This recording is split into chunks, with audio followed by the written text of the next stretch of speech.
கிறிஸ்தியஸுக்குள்ளான உங்கள் அனைவருக்கும் சமாதானம் உண்டாவதாக. இன்றைய தியானத்திற்காக எடுத்துக்கொள்ளப்பட்ட வேத வசனம் ரோமர் 12:9. உங்கள் அன்பு மாயமற்றதாக இருப்பதாக, தீமையை வெறுத்து நன்மையை பற்றி கொண்டிருங்கள். அல்லேலூயா. இங்கே பவுலடியார் ஆண்டவரை ஏற்றுக்கொண்ட பிள்ளைகளுடைய வாழ்க்கையில காணப்பட வேண்டிய குணாதிசயங்களை குறித்து நினைவுபடுத்துகிறார். முதலாவது, ஆண்டவரை ஏற்றுக்கொண்ட பிள்ளைகளுடைய வாழ்க்கையில அன்பு எப்படி இருக்கணுமா? மாயமற்றதாக இருக்கணுமா? மாயமாலமான அன்பு இருக்கக்கூடாது.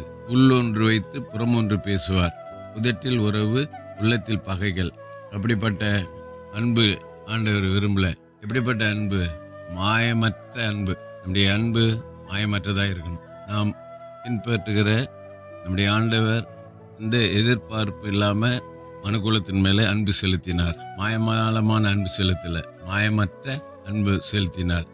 ஆகவே அவரை பின்பற்றுகிற பிள்ளைகளாக நாமும் நம்முடைய வாழ்க்கையில் மாயமற்ற அன்பு இருக்கணும். மாயமாலமான அன்பு இருக்கக்கூடாது. ரெண்டாவது சொல்கிறாரு, தீமை வெறுக்கணுமா? தீமையை வெறுப்பது கர்த்தருக்கு பயப்படுகிற பயன்னு சொல்கிறார். தீமை வெறுக்கணும். தீமையை நன்மையினால் வெல்லணும். தீமை செய்களுக்கு நாம் நன்மை செய்யணும்.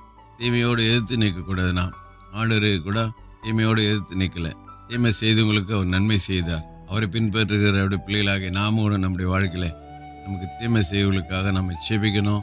நம்ம அவங்களுக்கு நன்மை செய்யணும். மூன்றாவது, நன்மையை பற்றி கொண்டிருக்கணும். தீமை வெறுக்கணும். மூன்றாவது, நன்மையை நம்ம பற்றி கொண்டிருக்கணும். தேவையில்லாத பற்றி கொண்டு இருக்கக்கூடாது. கர்த்தருக்கு பிரியமில்லாத காரியங்களை பற்றி கொண்டு இருக்கக்கூடாது. கர்த்தருக்கு பெரிய நன்மை செய்வது, அவர் நன்மை செய்கிறவராய் சுற்றி தீர்ந்தார் சொல்லி பார்க்கிறோம். நன்மையை பற்றி கொண்டு இருக்க வேண்டும். அவங்க இந்த வசனம் ஒருவேளை நம்ம அநேக நேரம் படிச்சிருக்கிறோம், கேட்டிருக்கிறோம், செயல்படுத்தலை. அவங்க இன்றைக்கு நாம் செயல்படுத்தணுமே. ஒப்பு கொடுப்போம். கர்த்தர் நம்மை வழிநடத்துவாராக. ஆமென். செபிப்போம். இயேசு நல்ல தகப்பனே, நாளில் கொடுத்த நல்ல வார்த்தைக்கு நன்றி. அந்த வார்த்தைகளை நாங்கள் கடைப்பிடித்து வாழ உதவி செய்யும், பலப்படுத்துங்க. இயேசு நாமத்தை ஜெபிக்கிறோம் நல்ல பிதாவே.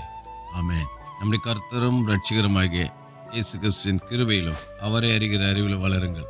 அவருக்கு இப்பொழுதும் என்றென்றைக்கும் மகிமை உண்டாதாக. நம்முடைய கர்த்தராகிய இயேசு கிறிஸ்துவின் கிருபை உங்கள் அனைவரோடு கூட இருப்பதாக. ஆமென், ஆமென், ஆமென்.